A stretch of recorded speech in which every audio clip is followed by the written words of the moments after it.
How to fix Spotify offline mode not working. Let's not waste any more time and head right to it. Before we head to the video, please hit the subscribe button as the channel is really small and you subscribing will really motivate us to post more. So now let's head to the video. It's very quick and simple. You open the Spotify app. On the top left you click on your profile icon, click on settings and you scroll down and you'll find an option of data saving and offline.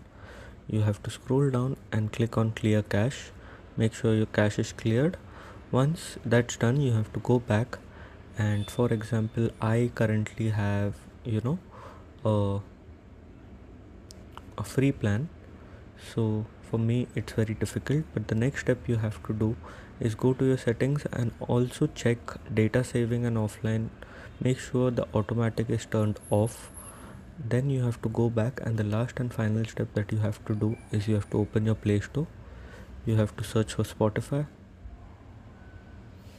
Once you search for Spotify, make sure it's updated to the latest version, and once it's updated to the latest version, you have to just put your Spotify off, then open Spotify again. Once you open Spotify again, most probably your problem will be solved after updating it. So if this video helped, make sure to leave a like and don't forget to subscribe. Thanks for watching.